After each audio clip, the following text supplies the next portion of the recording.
encantados un poco de realizar este webinar más asociado a tratar las principales métricas de lo que sería un modelo recurrente, modelo SaaS, un Software as a Service, donde un poco vamos a analizar pues tanto las métricas que un poco pues deberíais medir como emprendedores, como también potencialmente aquellas métricas que los Venture Capital o los inversores os van a pedir. Es decir, y un poco el benchmark. Es decir, qué benchmark deberíamos tener a la hora de poder lograr la financiación. No me he presentado, pues me presento rápidamente. Pues yo soy Jordi Altimira, el fundador de Advisor, una consultora donde nos dedicamos al servicio de CFO externo, donde llevamos las finanzas de muchas compañías y medimos esta tipología de KPIs para lo que sería la toma de decisiones. Y también logramos financiación pública, incentivos fiscales, preparamos proyectos para realizar una ampliación de capital, ¿no? Entonces nos dedicamos a todo este mundo, fundamentalmente en el Vertical Tech, donde trabajamos con muchas empresas SaaS, pero también muchas empresas que son marcas nativo digitales, e-commerce, así como otra tipología de proyectos más deep tech o más industriales, ¿no? Aquí tenemos cuáles son las principales métricas de un modelo SaaS. ¿Vale? Entonces vamos a tratar este tema, vamos a centrarnos en posteriores webinars, pues lo que vamos a tratar también serán las métricas de marcas nativo digitales, etcétera, ¿vale? Pero vamos un poco hoy a centrarnos en modelos que son recurrentes, ¿vale? Entonces, fijaros que la primera reflexión que os quiero lanzar es, mira, todo lo que no se mide pues no se puede mejorar. Es decir, todo lo que no se mide en una compañía no se mejora. Es decir, tenemos a veces intuiciones de lo que va bien, lo que va mal, lo que sirve, lo que no sirve, pero la primera fuente de mejora es la medición. Entonces, para eso es muy importante desde un punto de vista financiero ver las opciones de lo que sería outputs, es decir, eficiencias, lo que se logra, lo que no se logra, etcétera, ¿no? Entonces, esto es una primera reflexión, ¿no? Estamos obligados a medir para mejorar.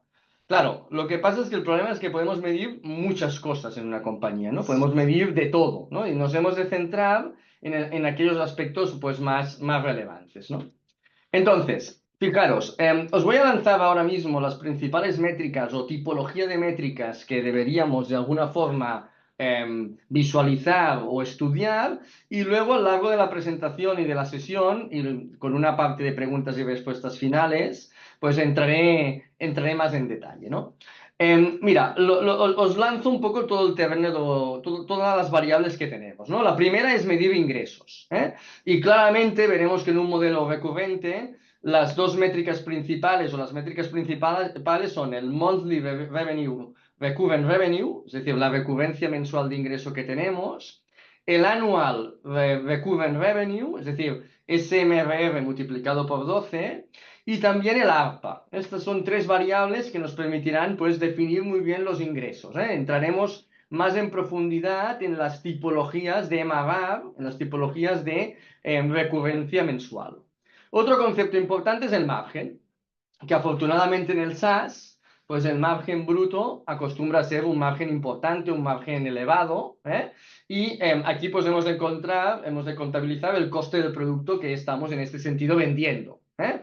Y si queremos estresar un poco más este concepto, nos vamos al margen de contribución, ¿no? En el margen de contribución, fijaros que lo que se hace aquí es coger el margen bruto e imputar también algún tema más asociado a la venta, como pueden ser transportes, comisiones, etcétera, ¿no?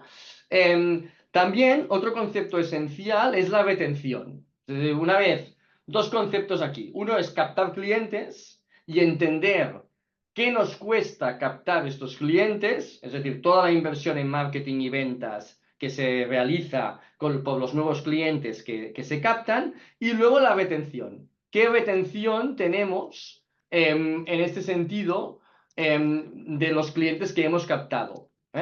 Entonces, fijaros que, claro, nosotros imaginamos que esto es como un depósito de agua, ¿no? Es decir, si nosotros llenamos con un gran flujo de clientes nuevos que captamos, tenemos mucha captación de cliente, invertimos mucho en marketing y captamos muchos clientes, pero en cambio no retenemos porque tenemos un mal producto, no retenemos porque tenemos un customer service realmente mal trabajado y tenemos un agujero en este depósito, pues se nos va a vaciar el depósito de agua, ¿no? Entonces, lo que nos interesa muy bien es balancear lo que sería el llenar el depósito por captación de nuevos clientes y tener una retención adecuada. Esto es un concepto pues que también os vamos a expresar, os vamos a contar en lo que sería el cohortes, o cómo trabajar un cohortes a lo largo de la sesión. Luego, también es interesante entender en cuánto tiempo recupero el coste de captación. Es decir, fijaros que yo tengo un producto que vendo, un SaaS, con una recurrencia mensual, tengo un margen de contribución, es decir, este producto entre ingreso y coste asociado al producto tiene un margen, ese margen a lo largo del tiempo me tiene que permitir recuperar el coste de captación. Evidentemente, como menor sea este payback, mejor, ¿no? Y veremos en función la tipología de SaaS que tenemos, pues lo que veremos, o tipología de cliente que tenemos, pues cuáles son los payback periods estándares. Esto a lo largo de la presentación lo vamos a analizar. Otro concepto clave es el lifetime value, es decir, el margen de contribución que yo obtengo de mis clientes recurrentes a lo largo de su vida, por las veces que sigue en este sentido la suscripción. Entonces, esto me da el lifetime value, esto lo que me da es el periodo de lo que monetizo en margen al cliente a lo largo de su vida útil. Y es muy importante la relación entre lo que sería ese lifetime value y el CAC. Es decir, qué dinero o qué logro en cuanto a euros sobre este cliente en margen de contribución en su vida útil respecto a lo que me ha costado captarlo. Entonces, fijaros que esta inecuación entre las dos partes, entre el CAC y el lifetime value, vamos a analizarla y es algo que veréis que pues mirarán muchísimo los inversores. Otro tema que podemos ver es de la misma forma que en el cliente evaluamos su coste de captación y evaluamos también de ese cliente la retención, podemos hacer lo mismo con el talento. O sea, podemos ver, oye, cuántos euros nos cuesta captar un talento, la captación de talento nuevo y cuál es su cohortes y retención asociado. Es decir, la misma lógica la podríamos aplicar a talento. Al final, podemos pensar que las compañías son dos cosas, ¿no? Por una parte, yo tengo que captar clientes y por la otra parte, yo tengo que captar talento que atiende a estos clientes y que desarrolla un producto y una propuesta de valor. Bueno, pues al final es un marketplace, ¿no? Las compañías no dejan de ser un marketplace donde tengo que equilibrar las dos cosas, ¿no? Bien. Luego, ¿vale? Fijaros que con esta lógica que os acabo de mencionar, acabamos de plasmar un poco pues, en el terreno de juego las diferentes variables que deberíamos tener presente.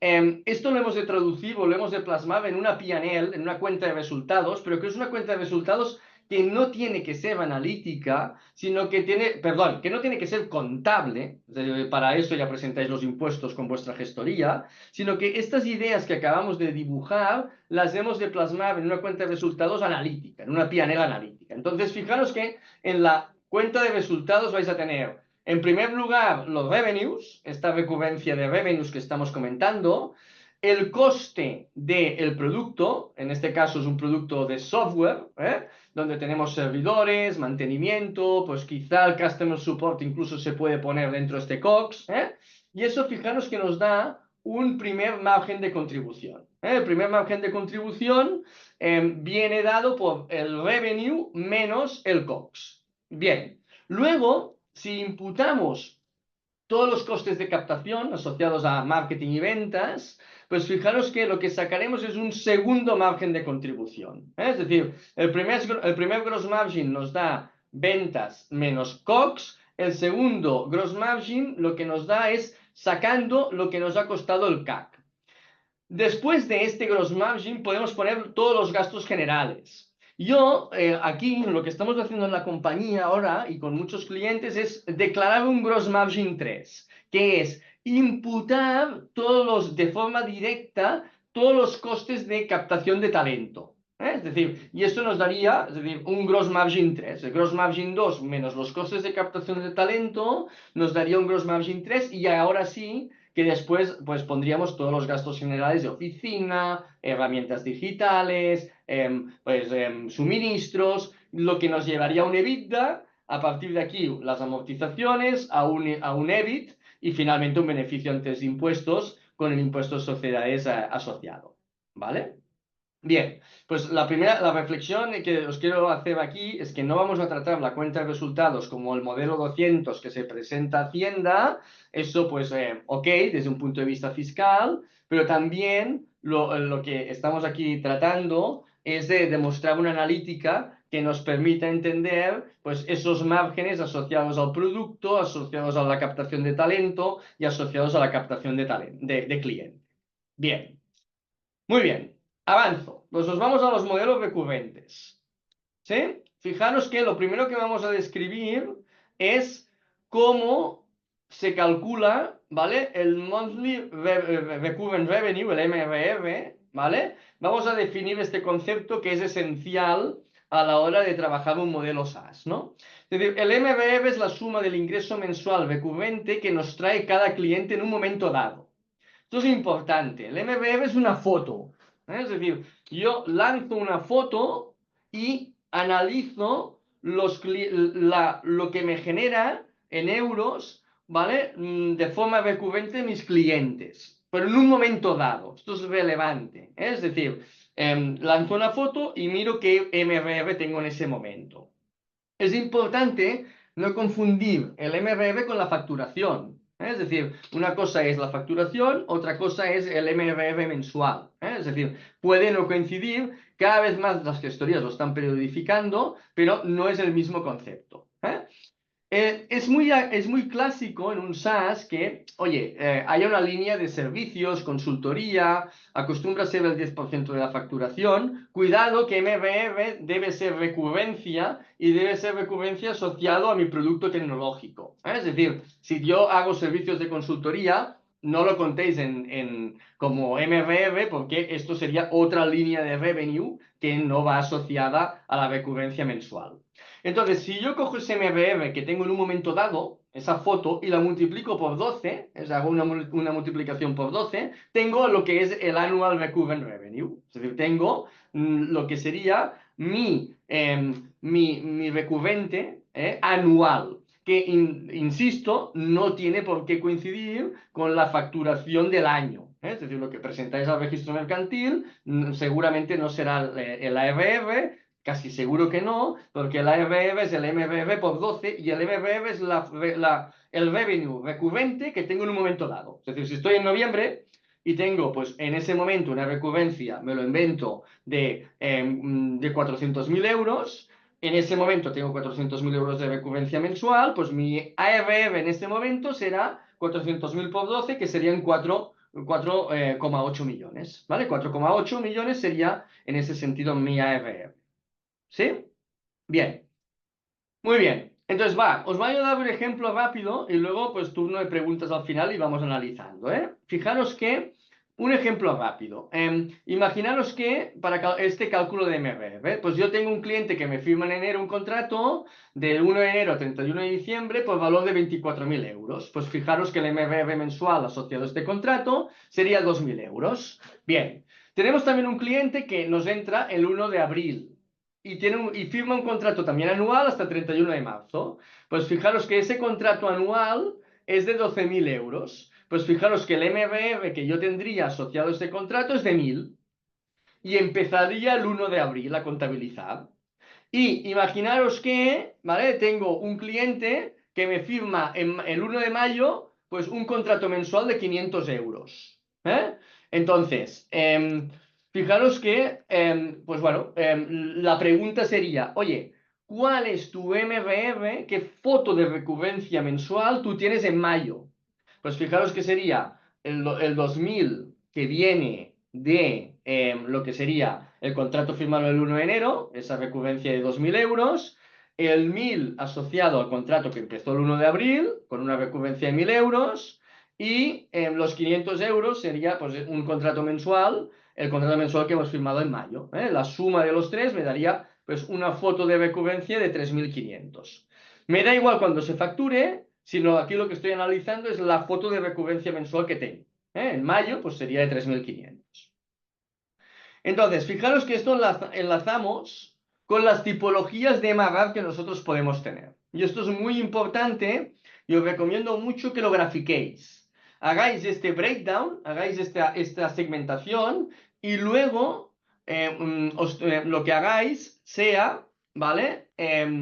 Un tema asociado a un graficar el MRR en positivo, lo que me genera MRR positivo, pero también graficar aquello que me genera MRR negativo, o lo que me hace descender el MRR, ¿vale? Entonces, el primer concepto que hemos de tener claro es de las tipologías de MRR que tenéis, es decir, la recurrencia mensual que yo tengo en estos momentos hoy, en este mes, viene de la recurrencia que venía del mes anterior, más el nuevo MRR que me ha entrado de nueva captación, más el MRR que he reactivado. Es decir, yo puedo tener cuentas que en un momento dado, oye, pues ponen el servicio en pausa y al cabo de unos meses reactivan el servicio. Pues fijaros que esto es un MRR que me suma y es positivo.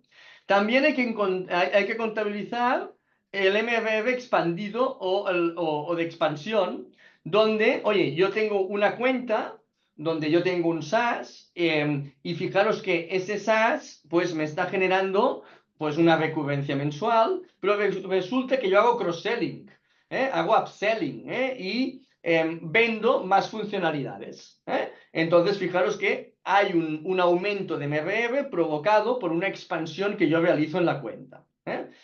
También el mismo efecto me puede suceder que se contraiga. En vez de expandirse una cuenta, pues imaginaros que decide pues, cancelar algunos servicios asociados al producto y defiende la recurrencia conmigo esa cuenta. Bien, pues en este sentido sería lo contrario de la expansión, sería la contracción, ¿no?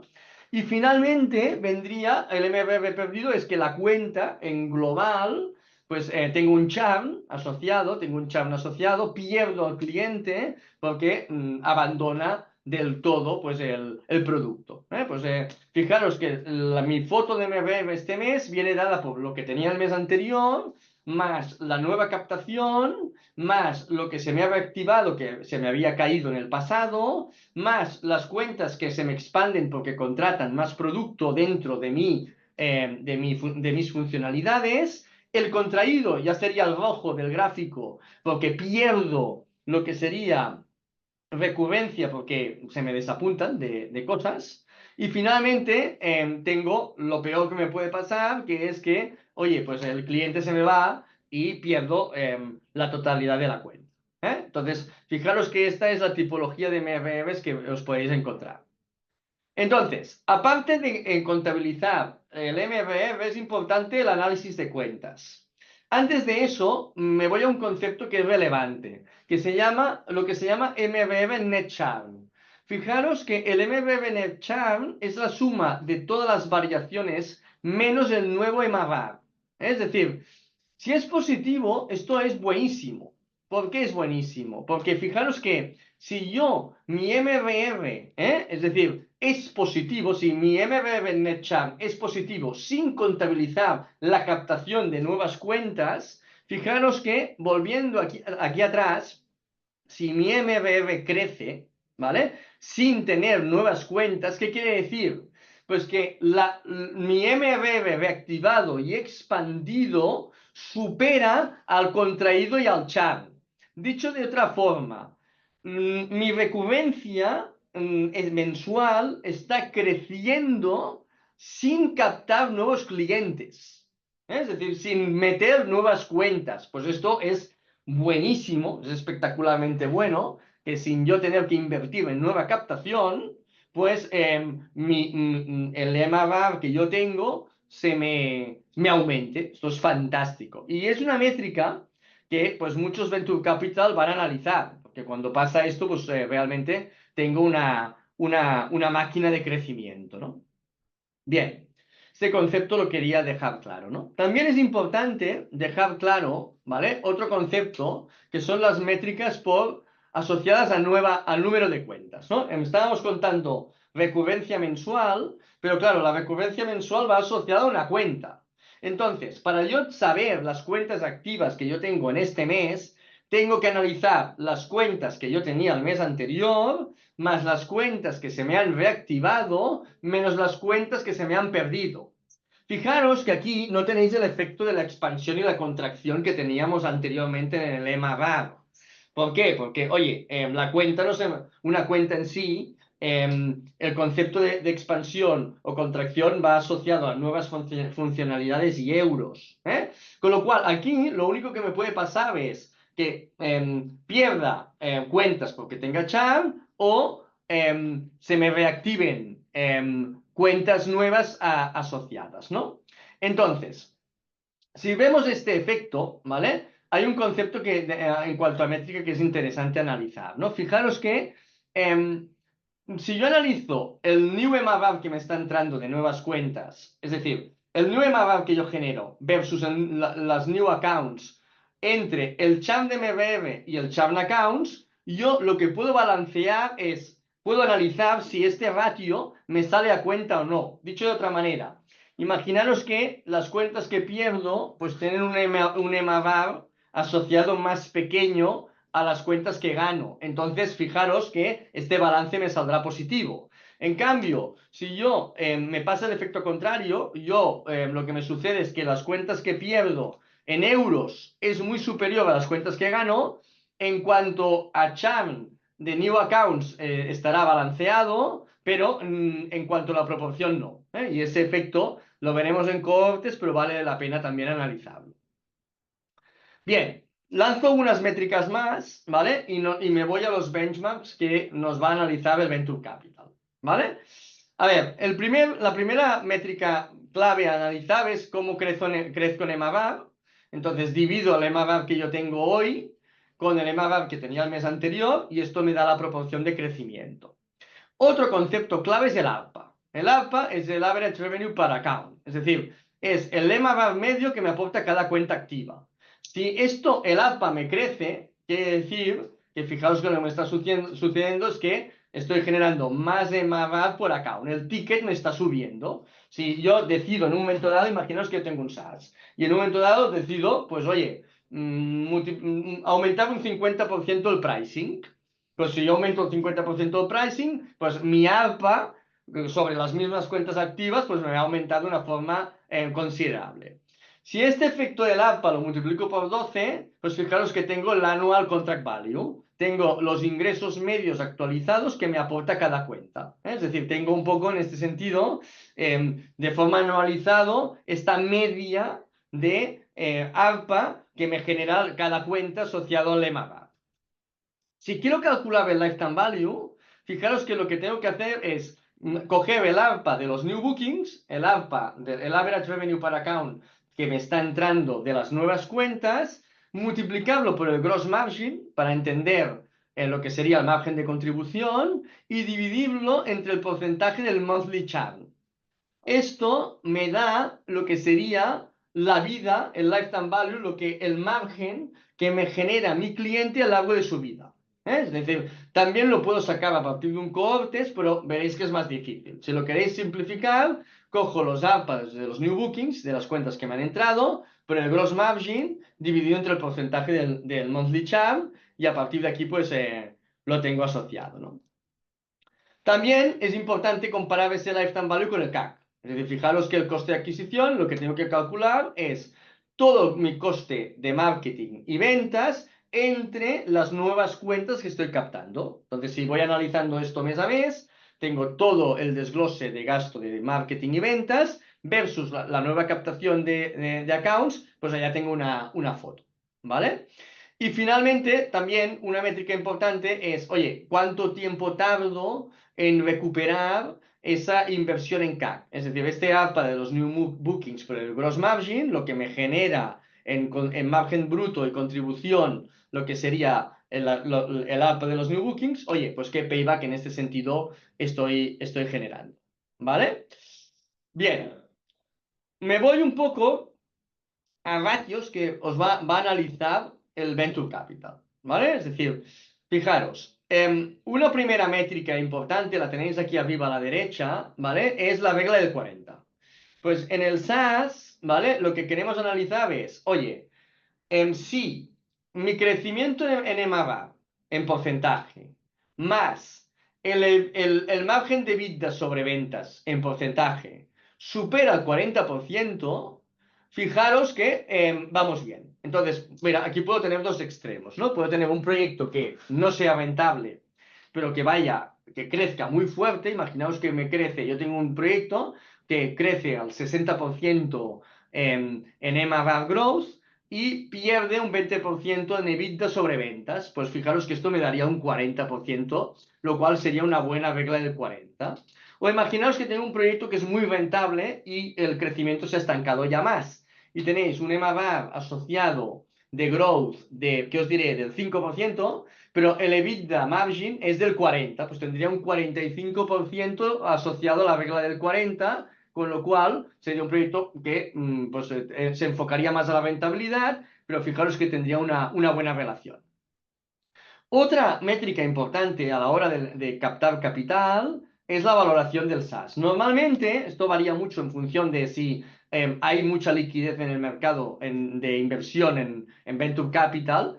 En periodos de grandes bonanzas del Venture Capital hemos tenido ARRs, valoraciones de ARRs por 30 y 40, pero lo normal en un periodo como el actual es que se mueva a una valoración entre 5 y 10. El ARR por 5 y 10, pues en ese sentido quede más o menos equilibrado.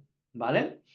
Otra métrica importante, la relación de Lifetime Value CAC. Es decir, os recomendaría que tuvierais una relación de Lifetime Value CAC donde pues el Lifetime Value como mínimo superara 3 veces el CAC.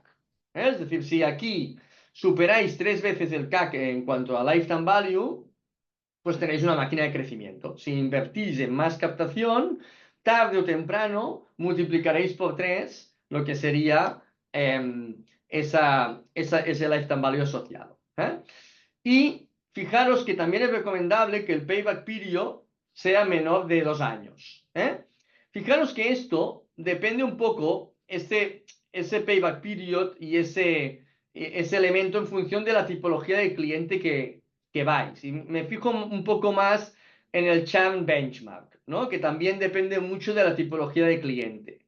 Si estáis yendo a lo que sería Small and Medium Business, SMBs, lo normal es tener un churn elevado. Fijaros que aquí lo que me sucede es que pues me voy a mover en un churn mensual entre el 3 y el 7%, anualizado entre el 31 y el 58. Si voy a mid-market, ese churn va a ser menor.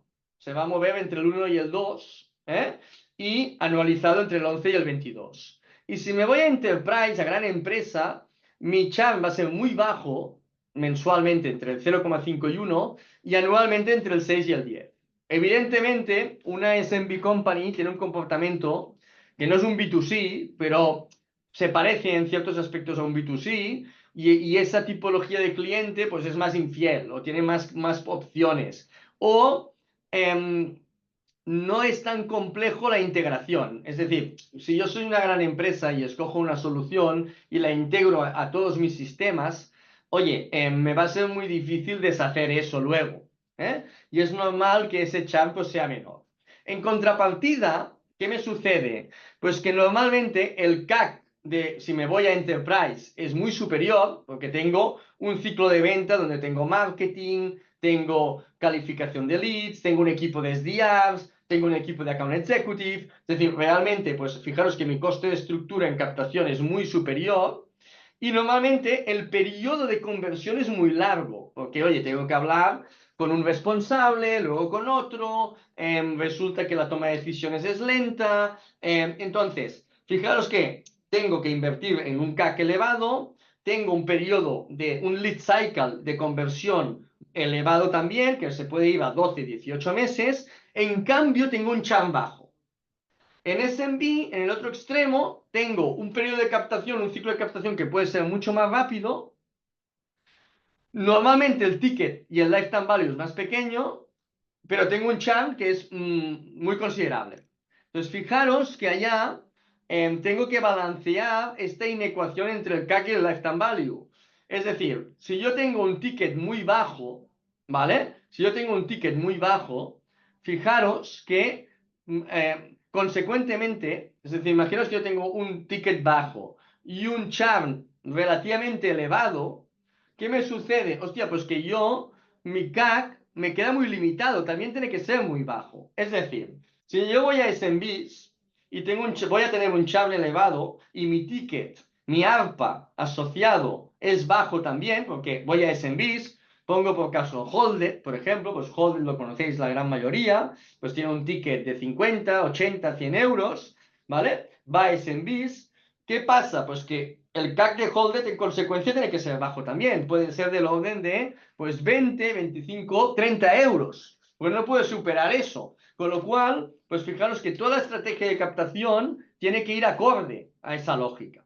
¿Vale? Entonces, esto creo que es relevante mostrarlo, ¿no? Creo que es de las partes más importantes. Es decir, yo en una compañía, si quiero ganar lifetime value, tengo que o bien vender a un pricing mayor y aumentar mi MRR y mi ARPA, o bien ganar margen, porque oye, porque los costes del producto asociados son menores, o bien tengo que ganar recurrencia, es decir, que el cliente esté más tiempo conmigo. Entonces, estas son las tres variables que configuran mi lifetime value.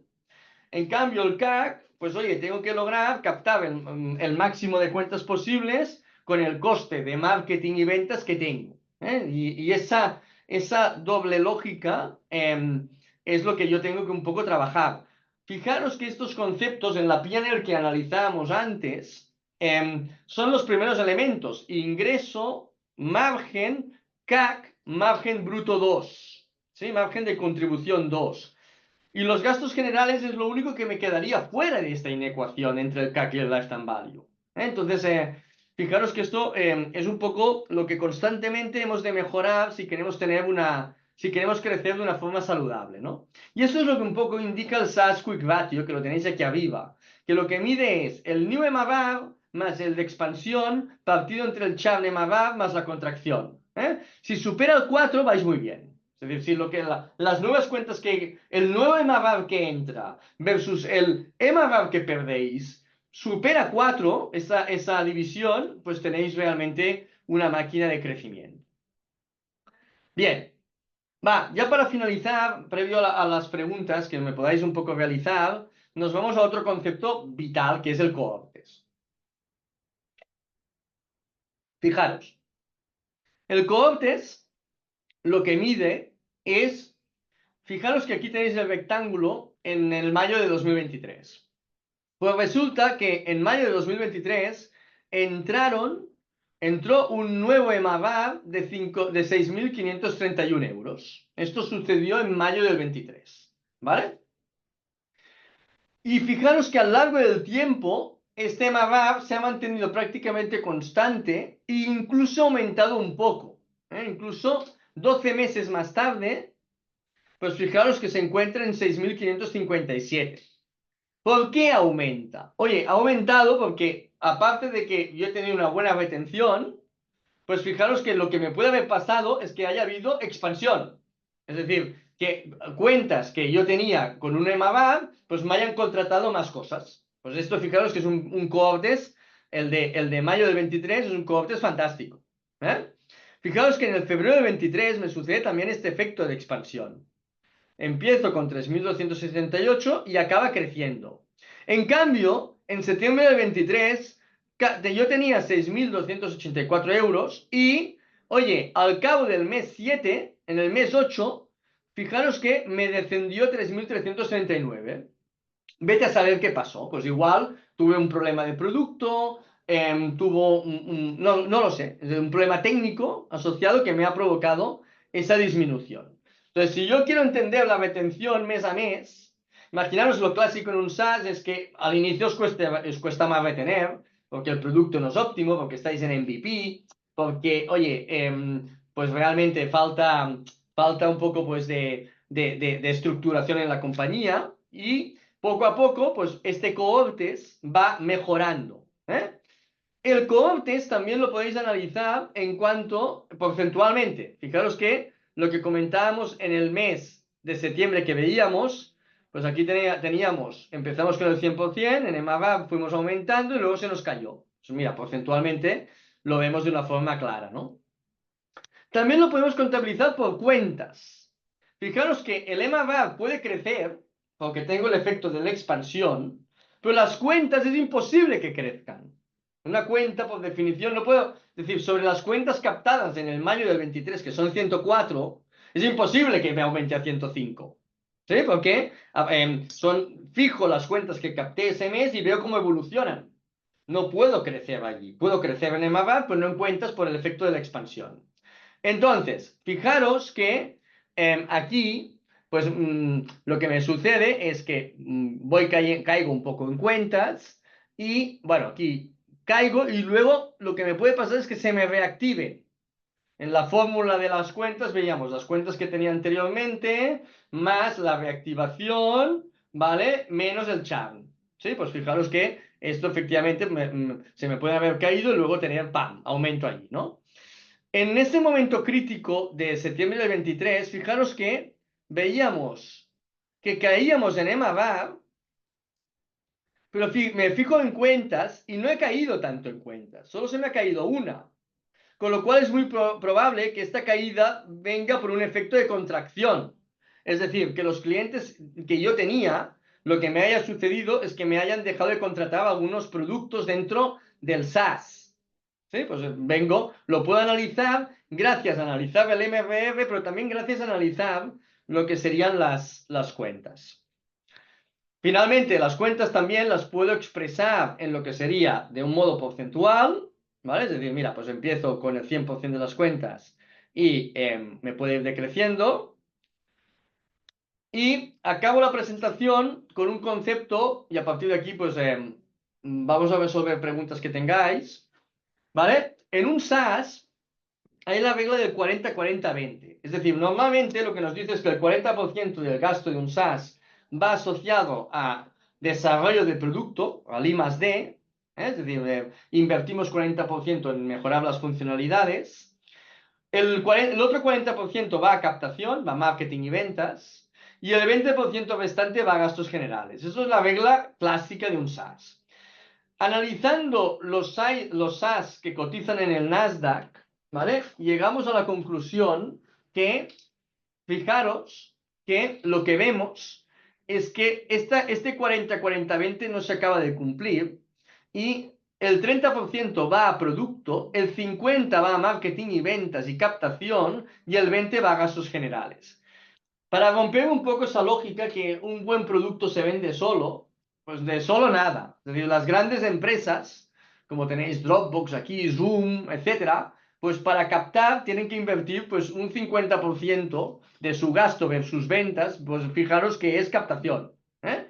Pues de alguna forma rompemos un poco esta lógica, ¿no?